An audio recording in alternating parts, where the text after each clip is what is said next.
दोस्तों, कभी सोचा है कि इंसान किस हद तक गिर सकता है? कैसा हो वो मंजर जब अपने सगे भाई की हत्या करने के बाद देवर अपनी भाभी और उसकी 3 मासूम बेटियों को भी नदी में फेंक दे। जरा सोचिए, एक माँ की चीख, 3 मासूमों की पुकार और शारदा नदी का तेज बहाव जिसने सबको निगल लिया। ये कहानी है उत्तर प्रदेश के बहराइच जिले की एक ऐसी घटना जो सिर्फ एक क्राइम नहीं है बल्कि इंसानियत पर सबसे बड़ा सवाल है। आदाब, नमस्कार, सत श्री अकाल दोस्तों। खबर स्टोरी के इस एपिसोड में आपका स्वागत है। आज हम बात कर रहे हैं जिला बहराइच की। 14 अगस्त 2025 की शाम, गांव है रमईपुरवा, पकड़िया दीवान। गांव की औरतें चौपाल पर बैठी थी। बच्चे खेल रहे थे, लेकिन सुमन नाम की महिला और उसकी 3 बेटियां, नंदिनी जिसकी उम्र 12 साल, अंशिका जिसकी उम्र 6 साल और लाडो जिसकी उम्र 3 साल, घर से निकली और फिर कभी वापस नहीं लौटी। परिवार ने सोचा कि शायद वे मायके गए हैं, लेकिन जब रात गहराने लगी और कोई खबर नहीं मिली तो बेचैनी बढ़ गई। 15 अगस्त की सुबह, जब पूरा देश स्वतंत्र दिवस मना रहा था, उसी वक्त सुमन की मां रमपति थाने पहुंची। उनके हाथ पैर कांप रहे थे, आंखों से आंसू बह रहे थे। उन्होंने थाने में तहरीर दी। मेरी बेटी और नातिनों को उसके देवर अनिरुद्ध ने ले जाकर मार डाला है। दोस्तों, कहानी यहाँ से शुरू नहीं होती है।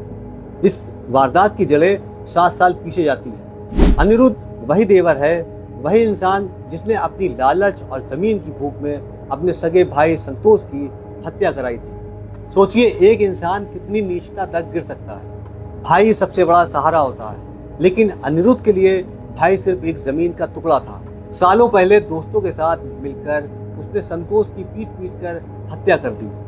उस समय सुमन, संतोष की पत्नी, ने हिम्मत दिखाई और पुलिस में शिकायत रिपोर्ट दर्ज कराई। अनिरुद्ध जेल चला गया, लेकिन जेल से जमानत पर बाहर आने के बाद उसने एक नई चाल चली। उसने सुमन को झूठे प्यार और सुरक्षा का लालच दिया। उससे बोला, अगर तू मेरा साथ देगी तो मैं तुझे संभाल लूंगा, वरना तेरा भी अंजाम संतोष जैसा होगा। सुमन मजबूरी में उसके साथ रहने लगी। इसी बीच उनकी 2 बेटियां अंकिता और लाडू, लेकिन सुमन ने कभी अपने पति की हत्या के केस को वापस लेने की बात नहीं मानी।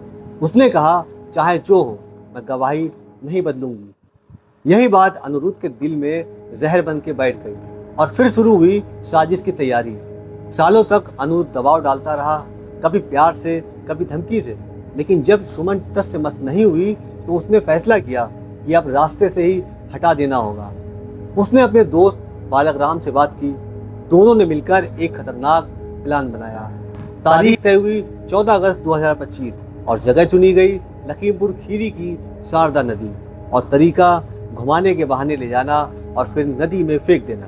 14 अगस्त सुबह का वक्त, अनिरुद्ध ने सुमन और उसकी 3 बेटियों को कहा, चलो तुम्हें मायके घुमाने चलते हैं, बच्चों को भी अच्छा लगेगा। नंदिनी खुश हो गई। उसने कहा, मम्मी देखो ना, आज तो बहुत मजा आएगा। अंकिता और लाडो खिलखिलाने लगी। सुमन के मन में हल्की बेचैनी थी, लेकिन बच्चों के जिद के आगे वो मान गई। गाड़ी चल पड़ी। हवा में बच्चों की हंसी गूंज रही थी, लेकिन किसी को नहीं पता था कि ये उनकी आखिरी हंसी है। शाम को वो लोग पहुंचे शारदा नदी के पुल के पास। नदी का पानी तेज बह रहा था, पुल सुनसान था। वहीं पहले से इंतजार कर रहा था बालक राम। सुमन को कुछ समझ आया। उसने डरते हुए कहा, ये कहाँ ले आए हो हमें? अनिरुद्ध ने कुछ नहीं कहा और फिर अचानक उसने बालक राम के साथ मिलकर सुमन को पकड़ लिया। सुमन चीख पड़ी, मुझे छोड़ दो, मेरे बच्चों को छोड़ दो। लेकिन उसकी चीखें सिर्फ नदियों की लहरों से टकराकर लौट आईं। उसे धक्का दिया गया और वो शारदा नदी में गिर गई। पानी ने उसे अपने अंदर समा लिया। अब बारी आई मासूम बच्चियों की। नन्ही लाडो, जिसकी उम्र सिर्फ 3 साल थी, उसके छोटे छोटे हाथ हवा में फड़फड़ा रहे थे, लेकिन किसी ने उसे नहीं बचाया। एक धक्का और वो भी पानी में। फिर अंशिका, जिसकी उम्र 6 साल की थी। फिर नंदिनी, 12 साल की, जिसने शायद सबसे ज्यादा चीखकर मदद मांगी होगी। तीनों एक एक करके नदी में समा गई। दोस्तों, जरा सोचिए, एक तरफ नदी का तेज बहाव, दूसरी तरफ माँ और 3 मासूमों की चीखें, लेकिन वहां सुनने वाला कोई नहीं। रात तक जब सुमन और बच्चियां घर नहीं लौटी तो उसकी माँ रमपति का दिल बैठ गया। 15 अगस्त की सुबह, जब हर कोई आज़ादी का जश्न मना रहा था, वो पुलिस थाने पहुंची। आंखों में आंसू, हाथ में तहरीर। उन्होंने साफ साफ लिखा, मेरे दामाद को 7 साल पहले मार दिया गया। अब मेरी बेटी और नातिनों को भी अनिरुद्ध ने मार डाला है। पुलिस ने तुरंत केस दर्ज किया, लेकिन नदी ने सबूत निगल लिए थे। 4 दिन तक पुलिस और एसडीआरएफ टीम ने शारदा नदी में सर्च ऑपरेशन चलाया, लेकिन सब नहीं मिले। तेज बहाव उन्हें कई किलोमीटर दूर तक ले गया था। इसी बीच पुलिस को सूचना मिली कि आरोपी अनिरुद्ध गायघाट पुल के पास देखा गया है। पुलिस टीम ने घेराबंदी की और उसे गिरफ्तार कर लिया। थाने में जब सख्ती से पूछताछ हुई तो अनिरुद्ध टूट गया। उसने कबूल किया कि हाँ, मैंने ही सुमन और उसकी बच्चियों को मारा है, क्योंकि वो मेरी बात नहीं मानती थी। पुलिस ने आरोपी की निशानदेही पर घटनास्थल से सुमन और बच्चियों के कपड़े, एक जूती बरामद की, लेकिन सब अब भी नहीं मिले थे। तेज बहाव सबको निगल चुका था। गांव के लोग सदमे में थे।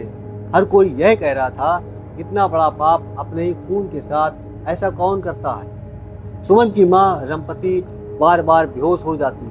वो रो रो कर कह रही थी, पहले मेरे दामाद को मारा, अब बेटी और पोतियों को भी खा गया। गांव की औरतें कह रही थी, कभी सोचा था कि एक माँ और उसके 3 बच्चों को इस तरह से मारा जाएगा।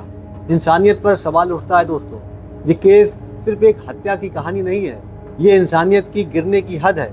सोचिए, जिस इंसान को कानून ने पहले ही जेल में भेजा था, वो जमानत पर बाहर आकर और 4 जिंदगियों को निगल गया। क्या हमारा सिस्टम इतना कमजोर है? क्या हमारी सोसाइटी में इतने दरिंदे पल रहे हैं? सोचने पर मजबूर करने वाला सवाल है ये। आज भी शारदा नदी की लहरों में शायद वो चीखें गूंजती होंगी, एक माँ की चीख और 3 मासूम बच्चियों की सिसकियाँ। और हम सबके लिए ये सवाल छोड़ जाती हैं, क्या गवाही देने वाली महिलाओं को सुरक्षा नहीं मिलनी चाहिए? क्या हत्या के आरोपी को जमानत मिलनी चाहिए? और क्या उन मासूम बच्चियों का कसूर सिर्फ इतना था कि वो गलत बाप की औलाद थी? दोस्तों, ये कहानी अगर आपके दिल को छू गई तो इसे और लोगों तक जरूर पहुंचाएं, ताकि ऐसे हैवानों को कभी समाज में जगह न मिले। दोस्तों, इस पूरी घटनाक्रम को सुनाने का उद्देश्य किसी को परेशान करना या किसी का दिल दुखाना नहीं है, बल्कि आपको जागरूक करना है, आपको होशियार रखना है। मिलते हैं कवर स्टोरी के किसी नए एपिसोड में। जब तक अपना ख्याल रखें।